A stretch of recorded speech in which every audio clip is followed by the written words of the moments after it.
अस्सलाम वालेकुम गाइस, क्या हाल है आप सबका। Hope so everyone is fine. So guys, आज से हम पिग्स आर्ट की बिगनर सीरीज स्टार्ट करने वाले हैं, जिसमें मैं आपको पिग्स आर्ट के मुख्तलिफ टूल्स को यूज़ करने का तरीका बताऊंगा।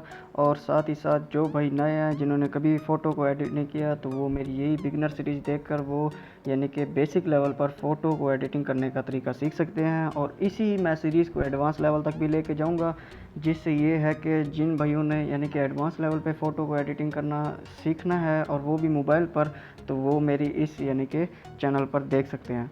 तो गाइज़, बगैर टाइम वेस्ट किए चलते हैं अपनी वीडियो की तरफ। अगर कोई नया भाई आए हुए हैं तो काइंडली उनसे यही गुजारिश है कि वो मेरे चैनल को सब्सक्राइब कर लीजिए, ताकि मेरी जो भी हर नई आने वाली अपडेट, और वो भी फ़ोटो के क्या फ़ोटो एडिटिंग के तो उस पर मुताबिक, तो वो यानी कि उन तक पहुंचती रहे। तो गाइज़, बगैर टाइम वेस्ट किए चलते हैं अपनी वीडियो की तरफ। जी तो गाइज़, ये पिक्स आर्ट की बिगनर सीरीज़ की क्लास नंबर 1 है। तो इसमें हमारा जो पहला टूल है वो एक क्रॉप टूल है। क्रॉप टूल को यूज़ करने से पहले गाइज़ मैं आपको स्क्रीन पर नज़र आने वाले डिफरेंट बटन के बारे में बता देना चाहता हूँ, ताकि इससे आगे एडिटिंग करने में आपको भी आसानी हो और मुझे बताने में यानी एडिट करने में भी आसानी हो। तो गाइज़, लेफ़्ट टॉप पे जो टिक का निशान है वो ओके का निशान है। मीन्स कि जो भी हम एडिटिंग कर लेंगे इसे टिक करेंगे, ओके करेंगे, तो ये एडिटिंग यानी कि आगे जाके सेव हो जाएगी। तो उसी के नीचे जो एक सर्कल एरो बना हुआ है वो रोटेट करने के लिए है, 90 के एंगल पे स्क्रीन को यानी कि पिक्चर को रोटेट करने के लिए है, जिस तरीके से आपने ये देखा। तो उसी के नीचे जो है वो गाइस जो कि हमने एडिटिंग की हुई होगी, उसको अपनी पिक्चर को नॉर्मल हालत में लाने के लिए इस बटन को क्लिक करेंगे, तो ये है कि पिक्चर अपनी नॉर्मल फॉर्म में आ जाएगी। तो इसी के नीचे एक क्रॉस का बटन है, जिसे हम क्रॉस के बटन से प्रेस करने से हम गैलरी में जाके डिफरेंट यानी कि भी अगर कोई और सेलेक्ट करनी है इमेज को सेलेक्ट कर सकते हैं।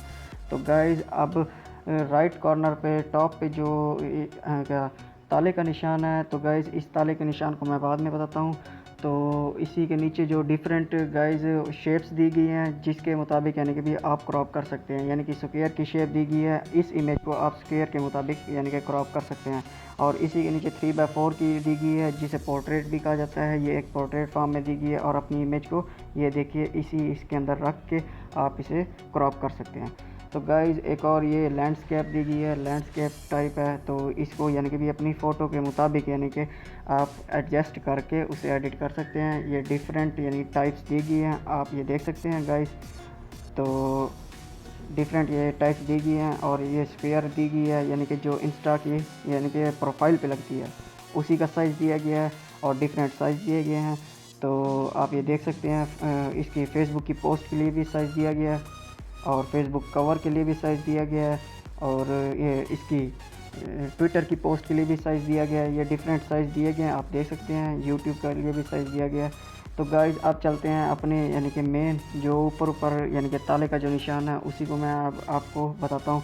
तो गाइज़, ये इसलिए यूज़ होता है कि अगर फ़र्ज़ किया हमने कोई यानी कि अपने ग्रिड को एक यानी कि वो करना है, क्रॉप करना है। अब फ़र्ज़ किया मैंने इस तरीके से क्रॉप कर दिया, यानी कि ये एक स्क्वायर बना दिया। अब मैं इसे ताले को जैसे ही प्रेस करूँगा, ये ताला को प्रेस किया, अब ये देखिए ये ताला बंद हो गया।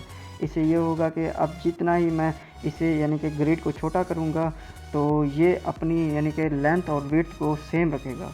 ये देखिएगा, ये इस तरीके से यानी कि छोटा बड़ा होगा, यानी लेंथ विड्थ को सेम रखेगा। हमें अपनी इमेज को यानी कि वो करके इमेज को एडजस्ट करना होगा, उसी स्क्वायर के बॉक्स के अंदर ही हमें अपनी इमेज को एडजस्ट करना होगा, जिस तरीके से आप एडजस्ट करना चाहें। तो आप ये देख सकते हैं, जितना मैं बड़ा करूँगा ये उसी के मुताबिक यानी कि लेंथ और विड्थ को सेम रखेगा। जब मैं इसको हटा दूँगा तो फिर ये मेरी मर्ज़ी है। ये देखिए, इसकी मैं लेंथ को छोटा करूँ या विड्थ को बड़ा करूँ, ये मेरी मर्ज़ी है। ये गाइस इसका यानी कि ताले का एक ये फंक्शन है। तो गाइस, इसी के साथ ही जो एक और स्केल टाइप दिया गया है, अब मैं उसी को आप बताऊंगा कि ये स्केल किस लिए यूज़ होता है। तो गाइस, ये जो स्केल है ये जो है ना, बाज़ दफ़ा कुछ इमेज होती हैं वो टिल्ट हुई होती हैं, रोटेट हुई होती हैं, उसके लिए ये यूज़ होता है। इसके लिए मैं एक नई इमेज को इंपोर्ट करता हूँ, और उसमें मैं आपको बताता हूँ कि इसका यूज़ कैसे किया जाता है। तो आप ज़रा वेट कीजिए।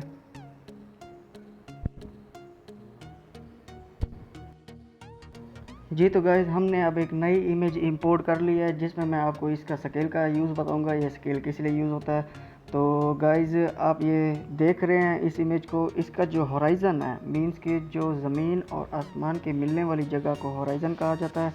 तो इसका जो होराइज़न है आप ये देख रहे हैं, ये थोड़ा सा टेढ़ा है और मोस्टली ये जो स्केल है ये इसलिए यूज़ होता है कि जो इमेज यानी कि टेढ़ी होती हैं थोड़ी सी रोटेट करने के लिए या कुछ बेहतर बनाने के लिए रोटेट करके उसके लिए ये यूज़ होता है। तो गाइज़ अब ये देखिए ये थोड़ी टेढ़ी है, इसे मैं अभी सीधा करूँगा इसी स्केल की मदद से। ये देखिए गाइज़ ये ऑलमोस्ट डन, मीन्स कि अब ये होगी। अब मैं आपको पहली वाली दिखाऊँ, पहले ऐसे थी टेढ़ी, अब ये देखिए ऐसे होगी। ये इस तरीके से यानी कि मोस्टली बहुत सी पिक्चर्स ऐसे टेढ़ी होती हैं तो उसके लिए भी ये यूज़ होता है। तो गाइज़ अब आपको मैं मेन यूज़ बताता हूँ कि हम क्रॉप टूल यूज़ किस लिए करते हैं। गाइज़ मोस्टली जो हम क्रॉप टूल यूज़ करते हैं वो हम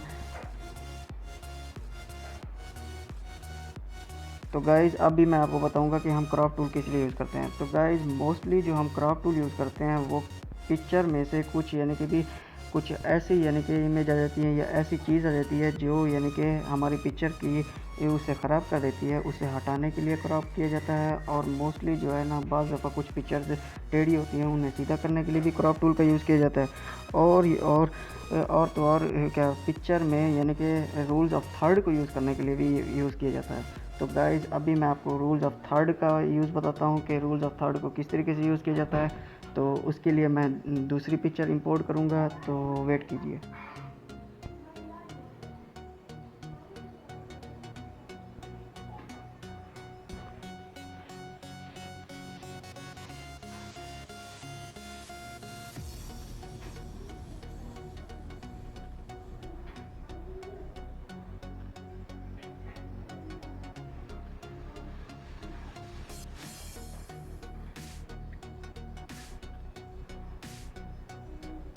जी तो गाइज़ मैंने एक और इमेज को इंपोर्ट कर लिया है। तो गाइज़ अब इसमें मैं बताऊंगा रूल्स ऑफ थर्ड क्या है। रूल्स ऑफ थर्ड ये कहता है कि जो ग्रिड है, ग्रिड के जो हॉरिजेंटल और वर्टिकल लाइंस हैं उसके मिलने वाले पॉइंट को कहा जाता है फोकल पॉइंट। और ये वो पॉइंट हैं जो कि यानी कि आई कैचिंग होते हैं।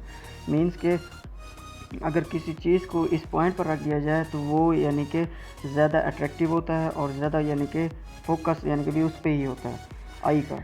तो गाइज़ ये अभी मैं आपको इसका करके दिखाता हूँ। ये देखिए अब मैं इसको रोटेट कर रहा हूँ और अपनी इमेज को एडजस्ट कर रहा हूँ। ये देखिए इसी के फोकल पॉइंट पे, अब ये फोकल पॉइंट मैंने रख दिया इधर।